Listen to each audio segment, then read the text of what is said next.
నమస్తే. నేను మీ అశ్విని కుమార్.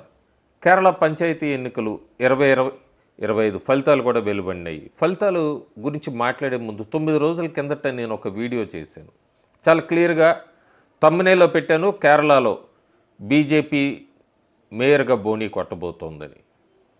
చాలా విమర్శిస్తూ కూడా కామెంట్స్ వచ్చినాయి. కొంతమంది నాకు అలవాటైపోయింది ఏదైనా స్టేట్ గురించి గానీ, ఏదైనా ఒక ప్రిడిక్షన్స్ ఏమైనా పెట్టినప్పుడు నెగెటివ్ కామెంట్స్ పెడతారు, ఫలితాలు వచ్చాక కనబడరు.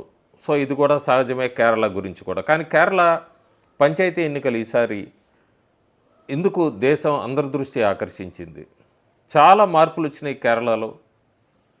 వక్ఫ్ ప్రాపర్టీస్కి సంబంధించి దేశంలో ఎక్కువగా హిందువులు సఫర్ అవుతున్నారు, హిందూ ప్రాపర్టీస్ని లాక్కున్నారన్న నడుస్తుంటే చర్చ, కేరళలో మాత్రం క్రిస్టియన్స్కి సంబంధించిన ఆస్తుల్ని లాక్కున్నారంటూ క్రిస్టియన్స్ ఎవరి దగ్గరికి వెళ్ళాలో తెలియ కేరళలో బీజేపీ ఆర్ఎస్ఎస్ వాళ్ళని ఆశ్రయించారు.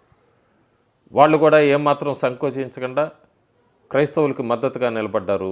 ఈ వక్ఫ్ ఆస్తులకు సంబంధించి వాటి మీద పోరాటాలు కూడా చేశారు కేరళలో.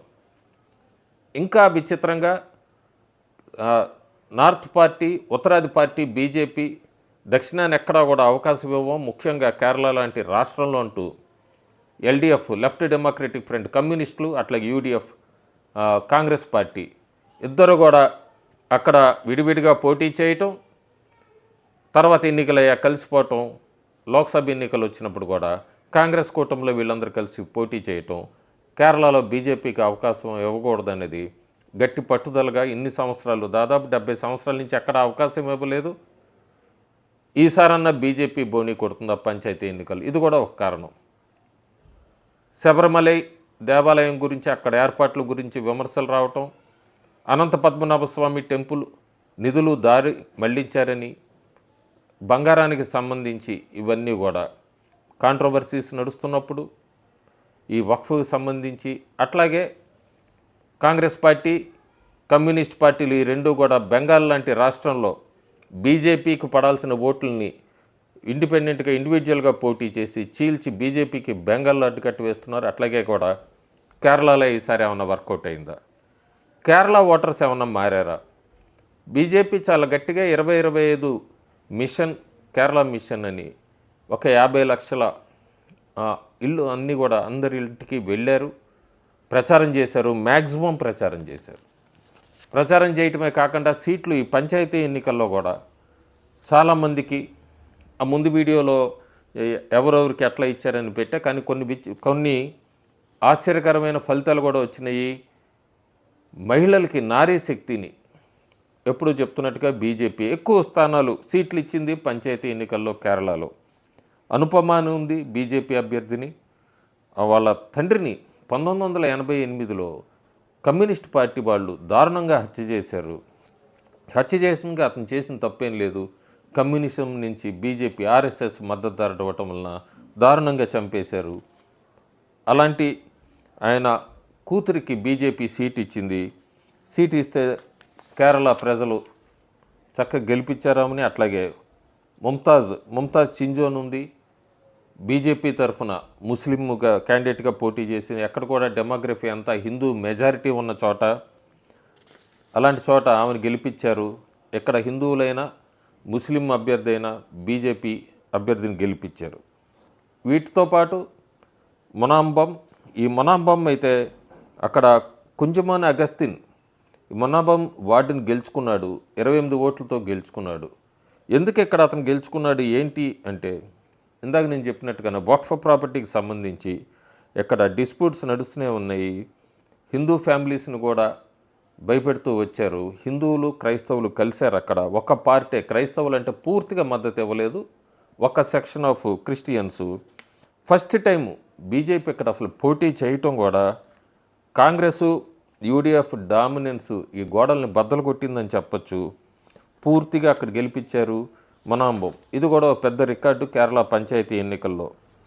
ఇంకా ఓటు ప్రాముఖ్యత ఎప్పుడు చెప్తారు, వెళ్ళి ఓటేయండి, ఏ పార్టీకైనా సరే ఓటేయండి, ముందు ఓటు హక్కు వినియోగించుకోండి అని. ఒక చిన్న ఉదాహరణ, బీజేపీ అభ్యర్థి పంచాయతీ ప్రెసిడెంట్ గోపాలకృష్ణ, ఇది కర్ణాటకలో ఉంటుంది, కర్ణాటకలో కాసరగోడ్లో కర్ణాటక వార్డు, ఈ గోపాలకృష్ణన్ అనే ఆయన బీజేపీ అభ్యర్థి ఒక్క ఓటుతో ఓడిపోయారు. ఎందుకంటే బీజేపీ ఓటర్స్ అంతా కూడా చాలా చోట్ల చూస్తాము వెకేషన్స్కి వెళ్ళిపోయారు, ఓటు హక్కు వినియోగించుకోకుండా కేవలం ఒక్క ఓటుతో ఓడిపోయాడు. అట్లా ఈ కసరగోడ్లో కూడా ఇది కమ్యూనిస్ట్కి పెద్ద బ్యాస్టన్ అని చెప్పచ్చు. అలాంటి చోట బీజేపీ 5 స్థానాలు గెలుచుకుంది, ఇంతకుముందు 2 స్థానాలే.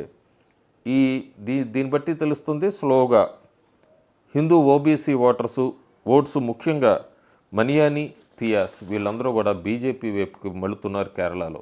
సో మొట్టమొదటిసారి బీజేపీకి కేరళలో ఫ్యూచర్ లేదన్న వాళ్ళందరూ కూడా తిరువనంతపురం మేయర్షిప్ని చూస్తున్నారు. అట్లాగే త్రిపునేతురాలో ఫస్ట్ టైం విన్ను చూశారు, మనాంబాంలో చూశారు క్రిస్టియన్స్ బీజేపీతో ర్యాలీ అవటము. ఫస్ట్ ఎమ్మెల్యేని చూశారు నేమంలో ఓ రాజగోపాలు, ఎంపీని కూడా చూశారు 2024లో తిరుసూర్ ఎంపీ సురేష్ గోపిని. సో ఇవన్నీ చూసుకుంటూ వస్తున్నారు కేరళలో. ఇవన్నీ చూసుకుంటూ వచ్చి విజయోత్సవ ర్యాలీలు చేసేటప్పుడు లెఫ్ట్ పార్టీ వాళ్ళు ఎక్కడా కూడా వాళ్ళు పర్మిషన్ ఇవ్వలేదు. ఎక్కడో లండన్లో ముస్లింగా మేయర్గా గెలిచారన్నప్పుడు కేరళలో ఉత్సవాలు జరుపుకున్నారు, ర్యాలీలు. కానీ కేరళలో ప్రస్తుతం మాత్రం రైట్ వింగ్కి సంబంధించిన వాళ్ళు లేదా బీజేపీ వాళ్ళు కేరళ క్యాపిటల్కి సంబంధించి అక్కడ మేయర్ గెలిచినప్పుడు విజయోత్సవ ర్యాలీలకి అబ్జెక్షన్ పెట్టింది కేరళ ప్రభుత్వం. చాలా అవమానాలకు గురి చేశారు. కొన్ని వీడియోస్ పంచాయతీ ఎన్నికలైనా కూడా ఈ కమ్యూనిస్ట్ పార్టీకి సంబంధించిన వాళ్ళంతా అవమానకరమైన వీడియోస్, ఆర్ఎస్ఎస్ కార్యకర్త ఒక బ్రిటిష్ అతనికి కాళ్ళకి మొక్కుతున్నట్టుగా ఇలాంటి వీడియోస్ని కూడా సర్క్యులేట్ చేశారు. కేరళ ప్రజలు ఎక్కడా కూడా నమ్మలేదు, బీజేపీ వైపుకి ఓటేశారు. బీజేపీ వైపుకి ఓటు వేశారు అంటే రాష్ట్రం మొత్తమని కాదు, పంచాయతీ ఎన్నికల్లో 1900 వార్డ్స్ పైన గెలుచుకుంటాం ఒక చరిత్ర కేరళ లాంటి రాష్ట్రంలో. గుజరాత్లోనో మధ్యప్రదేశ్, మహారాష్ట్రలో అయితే ఇంతగా మాట్లాడడం, కేరళ రాష్ట్రంలో ఇది గెలుచుకుంటాం ఇది ఒక పెద్ద సంచలనం కిందని మనం చెప్పచ్చు. అంతసేపటికి మనం తిరువనంతపురం కార్పొరేషన్ గురించే మాట్లాడుతున్నాం, కానీ కొల్లాము, కోజికోడ్ కార్పొరేషన్స్లో కూడా చాలా బ్రహ్మాండంగా పర్ఫామ్ చేసింది బీజేపీ. అది ఎల్డీఎఫ్కి ఒక పెద్ద అడ్డాను కూడా చెప్పచ్చు. అలాంటి గోడలను కూడా బద్దలు కొట్టింది. కాంగ్రెస్ స్పోక్స్ పర్సన్స్ వేణుగోపాల్ లాంటి వాళ్ళు, కొంతమంది కాంగ్రెస్ నాయకులు మాట్లాడుతున్నారు బీజేపీ కేరళలో గెలిచిందని. బాగా గుర్తుపెట్టుకోవాల్సిన విషయం, కేరళలో ఎప్పుడు కూడా బీజేపీ లేదు. కేరళలో బీజేపీ ఎప్పుడు గెలవలేదు. కాంగ్రెస్ పార్టీని అడగచ్చు డైరెక్ట్గా, మీరు గుజరాత్లో కానీ మధ్యప్రదేశ్, మహారాష్ట్ర, ఛత్తీస్గఢ్లో ఎక్కడైనా గెలిచారా? కేరళలో ఇన్ని సంవత్సరాలు డియోపోలి ఆడారు మీరిద్దరూ, కాంగ్రెస్ కమ్యూనిస్టులు. బీజేపీని రానియలేదు. అలాంటి సమయంలో బీజేపీకి ఇది ఒక పెద్ద విజయోత్సవం. ఎందుకంటే కేరళ ప్రజలు మీ నాటకాలని వీటన్నిటిని తిప్పి కొట్టారు. అందుకే బీజేపీ ఆనందపడుతుంది. కేరళ లాంటి రాష్ట్రంలో ఎన్నో అవమానాలకి, ఎన్నో హత్యలకి, ఎన్నో రకాల డ్రామాలకి ఉత్తరాది పార్టీ అని, దక్షిణాది పార్టీ అని, ఫండ్స్ ఇవ్వట్లేదని ఎన్ని రకాలుగా మాట్లాడినా ప్రజలు ఇప్పుడు వికాస్ వైపు చూస్తున్నారు కేరళ ప్రజలు. ముఖ్యంగా ఫస్ట్ ఎవర్ బీజేపీ మేయర్ అని చెప్పచ్చు మనం. ఎన్డీఏ హిస్టారిక్ విన్ అని చెప్పచ్చు. కాంగ్రెస్ కమ్యూనిస్టులు డ్రామాని పక్కకి నెట్టేశారని చెప్పచ్చు. 70 సంవత్సరాల ఈ డియోపోలి డబుల్ గేమ్ మొత్తం కూడా పక్కకి పెట్టేశారని చెప్పచ్చు. తిరువనంతపురం మున్సిపల్లో 101 వార్డ్స్ ఉంటే ఒక వార్డుకి ఎన్నిక జరగలేదు, చనిపోయాడు అభ్యర్థి. 100 వార్డ్స్కి జరిగినాయి, 50 గెలుచుకుంది ఎన్డీఏ. ఎల్డీఎఫ్ 29 గెలుచుకుంది, కాంగ్రెస్ లెడ్ యూడీఎఫ్ 19 గెలుచుకుంది. ఫస్ట్ టైం బీజేపీ మున్సిపల్ కార్పొరేషన్లు కేరళలో ఒక గ్రిప్ సంపాదించింది. ఆ గ్రిప్ సంపాదించడమే కాకుండా 2020లో కేవలం 35 వార్డ్సే గెలుచుకుంది, ప్రస్తుతాన్ని 50కి వెళ్ళింది. యాంటీ ఇన్కంబెన్సీ ఎల్డీఎఫ్ మీద ఉన్నదంతా కూడా తన వైపుకి తీసుకుంటాం. శబరిమల కాంట్రవర్సీసు ఇవన్నీ కూడా అర్బన్ ఓటర్స్ని కదిలిచ్చినాయి బీజేపీ వైపుకి. అట్లాగే అర్బన్ షిఫ్ట్ నెమ్మదిగా బీజేపీ వైపు కదులుతోంది. ఈ పలక్కాడ్ గెలుచుకుందంటే రిటైన్ అయింది. 2020లో కూడా పలక్కాడ్ సీటు వీళ్ళదే. అలాగే త్రిపునూత్ర ఇక్కడ కూడా గెలుచుకుంటాం. 2026 అసెంబ్లీ ఎన్నికలకి బీజేపీ ఎక్స్పాండ్ అవుతుంది, తన ఓట్ షేర్ పెంచుకుంది. అసెంబ్లీ పోల్స్లో ఎట్లా రాబోయే అసెంబ్లీ పోల్స్లో ఎట్లా గెయిన్ ఇవ్వాలి అనేదంతా కూడా చూస్తుంది. 2016లో అందరం చూసాం మనం. నెమ్మం అసెంబ్లీ నియోజకవర్గం తిరువనంతపురం దగ్గర దానికి సంబంధించిన దానిలో గెలుచుకుంది, ఫస్ట్ అసెంబ్లీ సీట్ అని చెప్పచ్చు.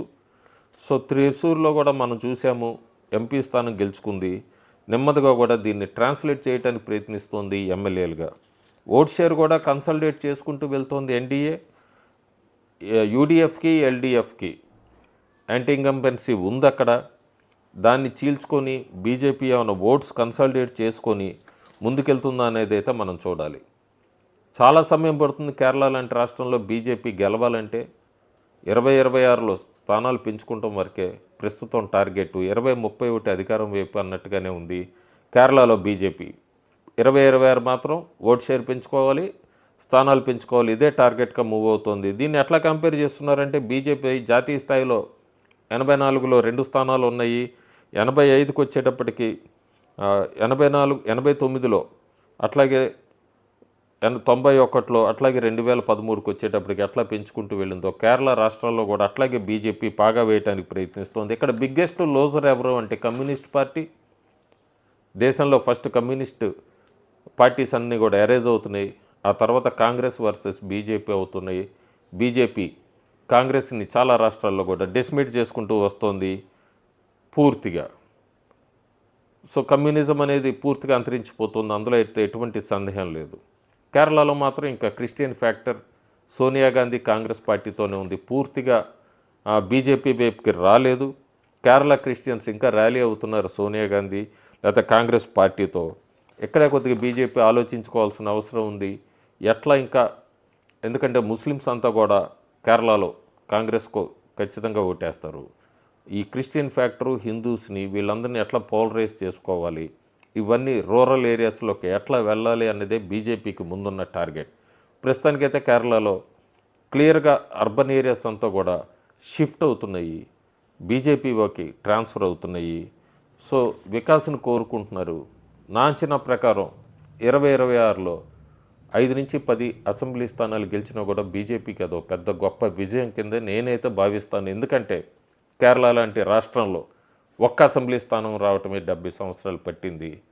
ఇప్పుడు ప్రస్తుతానికి కాంగ్రెస్ కమ్యూనిస్టులు ఆడుతున్న డ్రామా కేరళ ప్రజలకు అర్థమవుతుంది. నెమ్మదిగా కమ్యూనిస్ట్ ఓట్ బ్యాంక్ అంతా బీజేపీ వైపు షఫల్ అవుతుంది. ఆ షఫల్ మాత్రం అధికారంలోకి రాదు. ఒక 5 నుంచి 10 అసెంబ్లీ స్థానాలు వస్తే అదొక గొప్ప విజయం కిందే నేనైతే భావిస్తాను కేరళ రాష్ట్రానికి సంబంధించి. Thank you.